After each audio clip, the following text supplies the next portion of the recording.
On va avoir besoin du docteur. Sinon, quoi? Nous sommes à la Fontaine d'Argent, le café-théâtre d'Aix-en-Provence, dont Gérard Lebert, vous êtes le directeur, et vous avez monté une pièce, La chronique du voyeur bizarre. Et ce voyeur bizarre, c'est Alain Combe, comédien. Je voudrais que vous nous racontiez un petit peu le thème et surtout le ton de cette pièce. Le thème, c'est un fait divers réel de la fin du siècle dernier, avec un riche Anglais qui quitte sa femme le jour des noces pour l'observer de la maison voisine. Drôle d'idée. Oui, c'est une drôle d'idée, mais c'est pas l'histoire d'un cas, c'est pas une façon d'observer une perversité, mais c'est plutôt une façon de regarder un peu l'idéalisme d'un homme qui cherche l'amour d'une façon peut-être un peu curieuse, mais qui le trouve quand même. 8h15, les fenêtres s'ouvrent. 8h20, elle prend son petit déjeuner.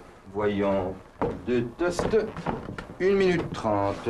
Le café au lait trop chaud, 3 minutes. Lui a-t-on tartiné ses toasts? Sinon, comptons 35 secondes de plus, 45 secondes avec de la confiture, 5 minutes 20, voilà, 5 minutes 20. Le temps de regagner la salle de bain, 1 minute 10. Elle y est. Va-t-elle prendre un bain ou seulement la toilette ordinaire? Maudite longue vue qui ne traverse pas les murs. Est-ce que vous pensez qu'il y a un type de spectacle tout à fait spécifique au café-théâtre? Oui, je crois qu'il y a des spectacles qui se prêtent beaucoup mieux au café-théâtre, à un certain ton plus intime, plus chaud, et qui peuvent justement, au contraire, s'élargir à cause de ça. Le café-théâtre a créé un type de spectacle même, c'est-à-dire que on n'y fait pas... Enfin, je vois ici, par exemple, on fait des pièces classiques tout à fait normales, mais il y a aussi le spectacle qui est fait pour le café-théâtre, un spectacle à sketch, ce qu'on appelle le one-man show, qui est né avec le café-théâtre finalement. Est-ce que vous pensez que qui dit café-théâtre dit automatiquement rire, plaisanterie, etc.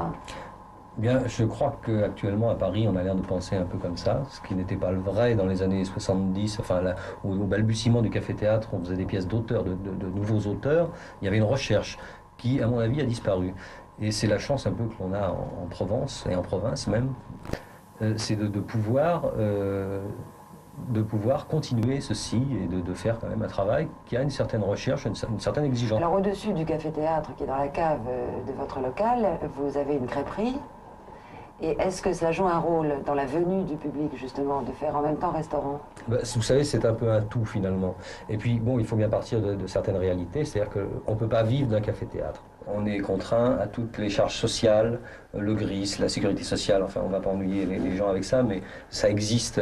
Et on sait très bien qu'un café-théâtre ne peut pas être conforme à la loi, c'est-à-dire qu'on est obligé de tricher, on se met en situation de tricheur. J'espère que le ministre nous écoutera, parce que c'est vraiment quelque chose d'important. Savez-vous ce que vous êtes, monsieur? Un simple voyeur. Ma chambre ne vous sert qu'à épier les gens, comme n'importe quel petit boutonneux irlandais. Je vous interdis de me parler ainsi. Je suis anglais de pure souche, et mon travail, madame Anne, est un dur labeur de scientifique. Ne méprisez pas la science, qui aujourd'hui vous permet de survivre. Savez-vous, madame Anne, que cette rue est composée de maisons, de pavés, de lampadaires, que des êtres humains, des animaux, des plantes même y vivent, que le temps passe sur eux apparemment avec la même durée. Tic-tac, fait votre pendule. Mais imaginez-vous qu'elle puisse faire pour le soupirail, tac-tic-tac-tic, pour le tas de sable, tic-tic-tic-tic, pour le lierre qui monte, tac-tac-tac-tic, pour le gendarme, n'en parlons pas, et pour la souris blanche.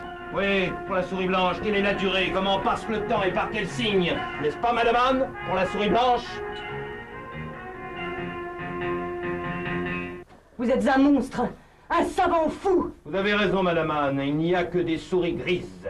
Dieu sait comment elle comptabilisait le temps, pauvre petite souris grise. Tic-tac, tic-tac.